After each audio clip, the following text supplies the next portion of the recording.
Hey guys, what's up, and welcome back to Thoughts on Things. Today I wanted to cover some really simple basics of how to get started with investing in 2021. This video won't cover everything, for example investing in property, but hopefully it will give those of you who have limited knowledge in this space some really simple and basic ways to grow your wealth. So let's jump into it. First of all, let's just cover why investing is important. Now, apart from the obvious reasons of wanting to grow your wealth, inflation actually means that you will lose money over time unless it is invested. One of the simplest examples of inflation is looking at the price of coffee over a long period of time. As the price of coffee increases, your money actually ends up being worth less over time. So now we've covered why investing is important, we're going to need a way to invest. And there are different investment platforms out there depending on your needs. There are also different platforms for different countries, but for now I'm just going to recommend 3 that I've used and love which are relevant in the UK. The first one I'm going to cover is Nutmeg. Now, Nutmeg is a really simple and easy to use investment platform, and it's the one I would recommend for anyone just starting out in investing. They have some really simple guides of how to get started with investing, as well as taking you through the process in a really easy to understand way. One of the things you can do with Nutmeg is have a managed fund as well as an unmanaged fund, but we're going to be covering some of those principles later on in the video. For now, I just wanted to highlight Nutmeg as probably the best platform to use if you're just starting out. The second platform I wanted to show you guys is called Hargreaves Lansdown. Now, Hargreaves Lansdown is a little bit more complicated, but essentially it operates on the same principles. What Hargreaves Lansdown allows you to do is to invest individual funds and to pick and select individual stocks from companies. It offers much more capability than Nutmeg does, but at the same time, it's definitely for the more advanced investors amongst you. Have a look at Hargreaves Lansdown.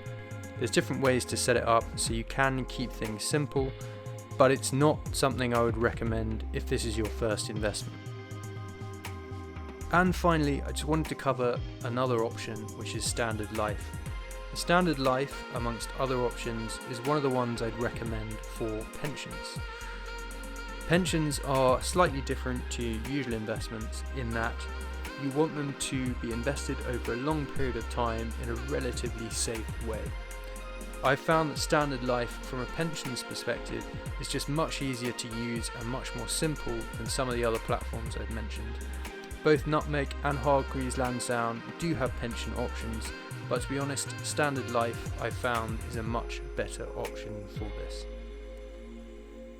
Now that you have a mechanism for investing, you're going to need some investment principles.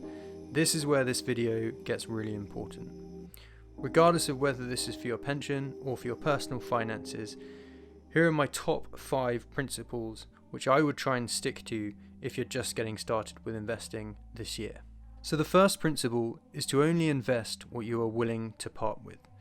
Now, this sounds really obvious, but you'll be amazed at how many people get sucked into investing more and more as they see their investments either rise or fall.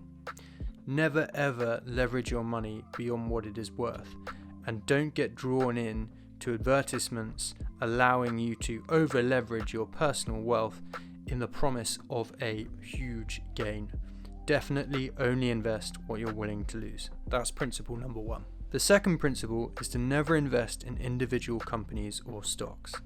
This is where beginner investors always fall down. You'll hear a lot about Tesla stocks or Apple stocks doing really well, and it's easy to get sucked into an individual investment based on short-term performance.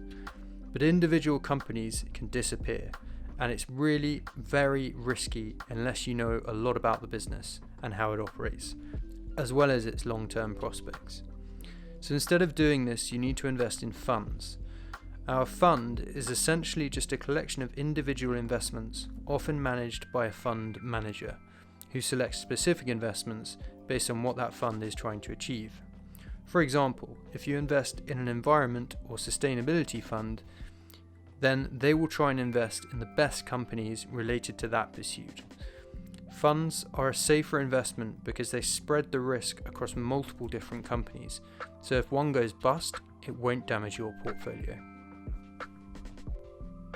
This leads nicely on to principle number 3, which is, if in doubt, always invest in large-scale tracker funds, more commonly referred to as index funds. I call them tracker funds because that is essentially what they do. They track a specific market, like the S&P 500, which includes the 500 largest companies in the US, or the Nasdaq. Warren Buffett, who I imagine most of you would have heard of, generally regarded as the greater investor of all time and the 7th richest man in the world, consistently claims that no fund manager has ever been able to beat the S&P 500 over a 10-year period. A bet on the S&P 500 is a bet on America. If you have a look at the performance of the S&P 500 over the last 15 to 20 years, you'll see what I mean. The difference between a tracker fund and other funds is that a tracker fund has a very low management fee, often below 1%, because an algorithm simply tracks the market. There is no fund manager. This is different to other funds because they are actively managed by a fund manager and have fees associated to them from between 1 and 10%. This is really important to note because even though a fund performs well, high management fees can often offset the increased performance you might sometimes see over a simple tracker fund. In summary, if you're just starting out, index funds are a much smarter way to invest. One thing to note here is that there are multiple different types of index funds that attempt to track the market you are looking at. You'll see here, for example, we're looking at a Nasdaq index fund. But what you'll notice is that it is hedged in a British pound format. Basically, this fund is good because it will automatically try and take into account the rising and falling of exchange rates depending on the country you are investing from. In this example, it's in Great British Pounds and is hedged in that format. If you don't choose a hedged fund, there is a risk that the falling value of your currency can affect the returns you achieve quite dramatically in certain cases. The fourth principle is about trying to get global exposure. If the pandemic this year has taught us anything, it's that an overexposure in one particular country or market is very risky business. Even though America has been a financial powerhouse for years now, the US stock market is currently in an incredibly fragile state. Regardless of what might happen over the next year or so in the US, to limit your chances of taking on financial losses, it's important to diversify your investments across global economies. For example, investments in China and Asia have seen very strong performance of late. Not only is Asia the new powerhouse of global industry, but has also managed the pandemic much more effectively than the West, and as a result have taken on significantly less government debt. This makes the Asian markets an important part of anyone's future investment portfolio if you want to diversify your risk and bet on the future. The final principle is really simple, and it's also a bit of a cheat because it's 2 in 1. Start early and invest over the long term. You've probably heard this before, but if you invest early enough, even the smallest amounts can compound over time with growth. The sooner you start, the faster you will grow your wealth. The long-term part of this is really key. Practically speaking, the minimum amount of time you should consider an investment is over a 5-year period, and to be honest, ideally you'd make that a 10-year period. There's only risk in investing if you sell something for less than you bought it for. Beginners often see their stock falling over a period of hours, days, weeks, and months and get very scared and sell. This is the worst thing you can do because at the point of selling, you have taken on that loss. It sounds counterintuitive, but the best thing you can do is actually forget about your investments for a few years.